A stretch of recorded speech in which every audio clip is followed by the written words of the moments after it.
मित्रांनो, बांधकाम कामगारांना पेटी मिळते, भांड्याचा सेट मिळतो हे तर सर्वांनाच माहीत आहे आणि बांधकाम कामगारांना देखील एवढेच माहीत आहे। या व्यतिरिक्त अजून दुसऱ्या योजना बांधकाम कामगारांना माहीत नाहीत, परंतु अजूनही बऱ्याचशा योजनांचा लाभ बांधकाम कामगारांना मिळतात। 2025 मध्ये आणखी काही योजना यामध्ये समाविष्ट केल्या आहेत।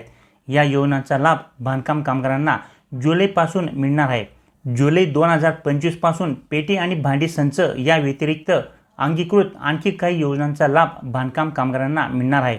तर या योजना नेमक्या कोणत्या आहेत आणि त्या योजनांचा लाभ कसा मिळवायचा आहे, काय कागदपत्रे तुम्हाला लागतील याबाबत संपूर्ण माहिती आपण या व्हिडिओमध्ये पाहणार आहोत।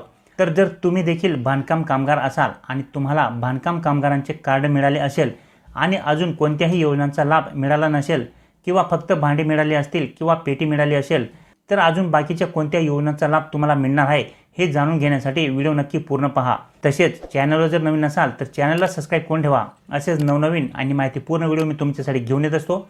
तर चला मित्रांनो, व्हिडिओ सुरू करूया आणि बांधकाम कामगारांना जुलै महिन्यापासून अजून कोणत्या 4 योजनांचा लाभ मिळणार आहे याबाबतची सविस्तर माहिती जाणून घेऊया। तर मित्रांनो, बांधकाम कामगार योजनेचा लाभ मुळात अशाच कामगारांना मिळतो ज्यांनी इमारतीच्या सुरुवातीपासून काम केलेले असेल। म्हणजेच कमीत कमी कामगारांनी 90 दिवसांचे काम म्हणजेच 3 महिने काम केलेले असले पाहिजे, त्यांनाच बांधकाम कामगार योजनेचा लाभ मिळतो। परंतु या योजनेमध्ये एजंट लोकांकडून अपात्र असणाऱ्या लोकांची देखील नोंदणी केली जात आहे आणि सर्वांनाच लाभ दिला जातो। जे बांधकाम कामगार नाहीत अशा लोकांना देखील या योजनेचा लाभ मिळत आहे। थोडेफार पैसे घेऊन एजंट लोकांकडून बोगस लाभार्थ्यांची नोंदणी देखील या योजनेमध्ये होताना दिसत आहे आणि त्यांना देखील बांधकाम कामगाराचे कार्ड दिले जात आहे। अनेक योजनांचा लाभ देखील त्यांना दिला जात आहे, परंतु आता याची देखील चौकशी सरकारकडून होणार आहे आणि जे बोगस लाभार्थी असतील त्यांना या योजनेचा लाभ बंद होणार आहे। तर मग आता नेमके खरे बांधकाम कामगार कोणते? तर बघा मित्रांनो, यामध्ये इमारतीचे कोणतेही काम करणारे कामगार म्हणजेच खुदाई कामगार, गवंडी कामगार, सेंटरिंग काम करणारे कामगार, फिलिंग काम करणारे कामगार, फर्निचर कामगार, सुतार, फॅब्रिकेटर, वेल्डिंगचे काम करणारे कामगार किंवा इमारतीचे बांधकाम करतेवेळी कोणतेही काम करणारा कामगार असू द्या आणि त्यांनी जर 90 दिवसांपेक्षा जास्त काम केले असेल, तर अशा कामगारांना ज्या आपण पुढे सांगणार आहोत त्या योजनांचा लाभ जुलै महिन्यापासून मिळणार आहे। त्यामध्ये भरपूर अशा योजना आहेत ज्यांचा लाभ घेऊन तुम्ही मालामाल होऊ शकता। होय मित्रांनो, तुमची आर्थिक परिस्थिती देखील या योजनांच्या लाभामुळे सुधारू शकते। या योजना अजून बांधकाम कामगारांना माहीतच नाही आहेत। त्यांना फक्त एवढेच माहीत आहे की बांधकाम कामगारांना भांडी संच मिळतो किंवा मुलांना शिष्यवृत्ती मिळते किंवा बांधकाम कामगारांना सेफ्टीसाठी एक पेटी मिळते आणि घरांसाठी पैसे मिळतात। फक्त एवढेच बांधकाम कामगारांना लाभ माहीत आहेत, पण या व्यतिरिक्त देखील अजूनही 10 ते 15 अशा योजना आहेत ज्यांचा लाभ बांधकाम कामगारांना मिळत आहे। तर त्या योजना नेमक्या कोणत्या आहेत किंवा जुलै महिन्यापासून कोणत्या योजना समाविष्ट करण्यात येत आहेत याची सर्व माहिती आपण आता या ठिकाणी जाणून घेऊया। तर मित्रांनो, तुम्हाला जर या बांधकाम कामगार योजनेचा लाभ घ्यायचा असेल तर तुम्हाला एक फॉर्म भरावा लागतो। तो फॉर्म तुम्ही फक्त 1 रुपयामध्ये भरू शकता। त्यासाठी एजंटला पैसे देण्याची गरज नाही किंवा तुम्हाला कुठेही जाण्याची गरज नाही। तुम्ही हा फॉर्म बांधकाम कामगार विभागाच्या पोर्टलवरती फक्त 1 रुपयामध्ये भरू शकता आणि त्यासाठी तुम्हाला काही महत्त्वाचे कागदपत्रांची गरज असते। हे कागदपत्रे तुमच्या जवळ जर असतील तर तुम्ही आरामात 1 रुपयामध्ये हा फॉर्म भरू शकता आणि या योजनेअंतर्गत जेवढे पण लाभ या ठिकाणी दिले जातात ते लाभ तुम्ही आरामात घेऊ शकतात। तर ते नेमके कोणते कागदपत्रे या ठिकाणी तुम्हाला लागणार आहेत, अगोदर आपण त्याविषयी जाणून घेऊया आणि त्याच्यानंतर या ठिकाणी बांधकाम कामगारांना जुलै महिन्यापासून कोणते अजून लाभ मिळणार आहेत याबाबत देखील जाणून घेऊया। तर मित्रांनो पहा, या ठिकाणी जर तुम्हाला या योजनेसाठी नोंदणी करायची असेल तर काही महत्त्वाचे कागदपत्रे तुमच्याजवळ असणे हे आवश्यक आहे। तर त्या कागदपत्रांमध्ये सगळ्यात आधी पासपोर्ट आकाराचे 4 फोटो या ठिकाणी लाभार्थ्याचे तुम्हाला लागणार आहेत। त्याच्यानंतर इंजिनियर किंवा मग ठेकेदाराचे प्रमाणपत्र देखील तुम्हाला या ठिकाणी लागणार आहे आणि जर समजा तुमच्याकडे ते नसेल तर ग्रामसेवक किंवा वार्ड अधिकारी यांचे 90 दिवसांचे प्रमाणपत्र तुम्हाला या ठिकाणी लागणार आहे। म्हणजेच इंजिनियर किंवा ठेकेदार यांचे प्रमाणपत्र किंवा ग्रामसेवक किंवा वार्ड अधिकारी यांचे 90 दिवसांचे प्रमाणपत्र, दोघांपैकी एक कुठलेही तुमच्याजवळ जर असेल तर तुम्ही या योजनेसाठी नोंदणी करू शकता। त्याच्यानंतर तुमच्याजवळ आधार कार्ड किंवा मतदान कार्ड या दोघांपैकी एक असणे हे आवश्यक आहे। त्याच्यानंतर या ठिकाणी तुमच्या रेशन कार्डची झेरॉक्स प्रत तुम्हाला लागणार आहे। त्याच्यानंतर या ठिकाणी तुम्हाला एक अधिकृत बँकेचे पासबुक देखील लागणार आहे आणि परिवारातील लोकांचे आधार कार्डचे झेरॉक्स प्रत देखील तुम्हाला या ठिकाणी लागणार आहे। अशा पद्धतीने या ठिकाणी कागदपत्रे तुम्हाला या ठिकाणी लागणार आहेत। त्याच्यानंतर मित्रांनो सगळ्यात महत्त्वाचे म्हणजे आता हे बांधकाम कामगारासाठी नोंदणी झाल्यानंतर बांधकाम कामगाराचे कार्ड तुम्हाला मिळाल्यानंतर तुम्हाला या ठिकाणी कोणकोणत्या योजनांचा लाभ हा मिळत आहे याविषयीची सविस्तर माहिती जाणून घेऊया। तर बघा मित्रांनो, या ठिकाणी बांधकाम कामगारांच्या स्वतःच्या पहिल्या विवाहासाठी 30,000 रुपयाचे अर्थसहाय्य या ठिकाणी शासनाकडून दिले जाते। होय मित्रांनो, या ठिकाणी बांधकाम कामगारांना नोंदणी केल्यानंतर जे काही तुम्हाला बांधकाम कामगार हे कार्ड मिळत असते ते कार्ड जर तुमच्याकडे असेल तर तुमची बांधकाम कामगार म्हणून या ठिकाणी नोंदणी होते आणि त्या नोंदणीकृत बांधकाम कामगारांना विविध प्रकारचे लाभ हे शासनाकडून दिले जातात। त्यापैकी पहिला जो काही लाभ आहे तो म्हणजे बांधकाम कामगाराच्या स्वतःच्या पहिल्या विवाहासाठी 30,000 रुपयाचे अनुदान हे मिळत असते। त्याच्यानंतर बांधकाम कामगारास स्वतःसाठी लागणारे साहित्य खरेदीसाठी 3 वर्षातून 5,000 रुपये मिळतात।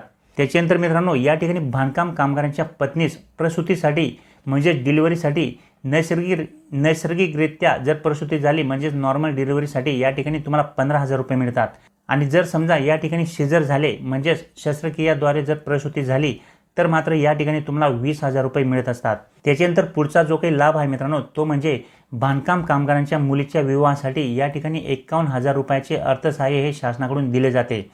त्याच्यानंतर पुढचा जो काही लाभ आहे मित्रांनो तो म्हणजे बांधकाम कामगारांच्या 2 मुलास प्रतिवर्षी म्हणजेच 1ली ते 7वी 2,500 रुपये प्रतिवर्षी या ठिकाणी मिळतात। त्याच्यानंतर 8वी ते 10वी पर्यंत या ठिकाणी 5,000 रुपये प्रतिवर्ष मिळतात।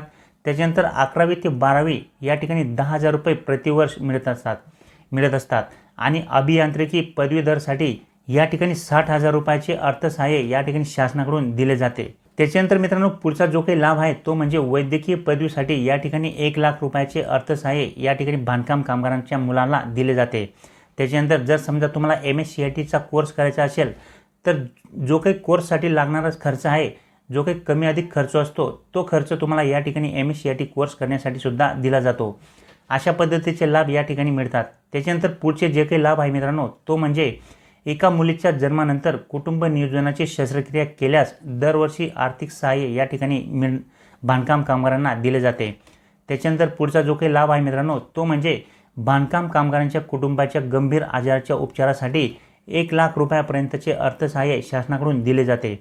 त्याच्यानंतर पुढचा जो काही लाभ आहे मित्रांनो तो म्हणजे बांधकाम कामगारास काम करते वेळी अपंगत्व आल्यास म्हणजे समजा काम करते वेळेस काही दुर्घटना झाली आणि त्यातून जर त्यांना अपंगत्व आले तर अशा वेळेस 2,00,000 रुपये त्यांना मिळतात। त्याच्यानंतर पुढचा जो काही लाभ आहे मित्रांनो तो म्हणजे बांधकाम कामगाराचा मृत्यू झाल्यास परिवाराला 10,000 रुपये अर्थसहाय्य अंत्यविधीसाठी दिला जातो आणि त्यांच्या विधवा पत्नीस 5 वर्षे 2,400 रुपयाचे अर्थसहाय्य मिळत असते। त्याच्यानंतर पुढचा जो काही लाभ आहे मित्रांनो तो म्हणजे बांधकाम कामगारास व्यसनमुक्ती केंद्रातून 6,000 रुपयाची मदत ही केली जाते।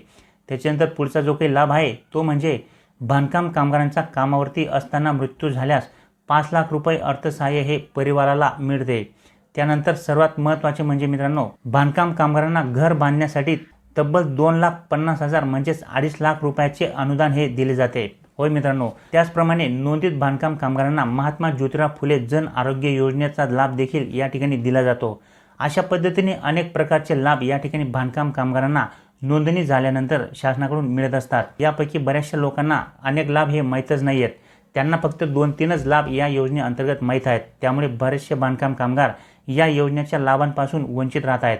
परंतु या ठिकाणी जेवढे पण लाभ मी तुम्हाला सांगितलेले आहेत हे सर्व लाभ तुम्ही त्या ठिकाणी घेऊ शकतात। परंतु मित्रांनो हे सर्व लाभ घेत असताना तुम्हाला वेगवेगळ्या पद्धतीने फॉर्म हे भरावे लागतात। म्हणजे जर समजा तुम्हाला घरासाठी अनुदान पाहिजे असेल तर तुम्हाला तुमच्या तालुक्याच्या ठिकाणी बांधकाम कामगाराच्या ऑफिसला जाऊन त्या संबंधित तुम्हाला या ठिकाणी फॉर्म भरावा लागणार आहे। त्यासाठी तुमच्याकडे तुमचे नोंदणी झालेले कार्ड हे असणे आवश्यक आहे, म्हणजेच बांधकाम कामगाराचे कार्ड असणे हे आवश्यक आहे। त्याच्यानंतर जर समजा तुम्हाला तुमच्या मुलीचा विवाह करायचा असेल आणि तुम्हाला त्यासाठी 51,000 रुपयाचा अनुदान घ्यायचं असेल तर त्यासाठी देखील तुम्हाला वेगळा फॉर्म हा भरावा लागतो।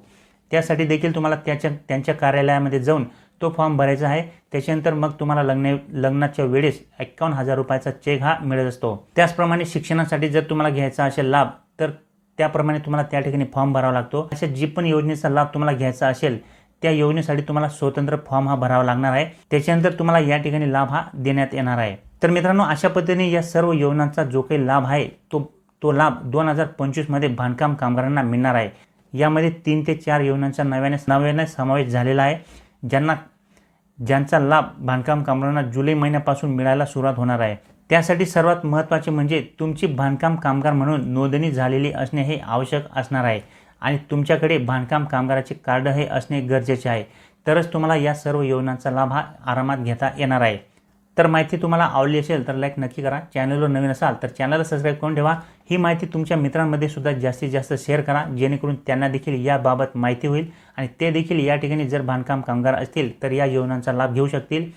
तर भेटूया मित्रांनो पुढच्या व्हिडिओमध्ये। तोपर्यंत नमस्कार।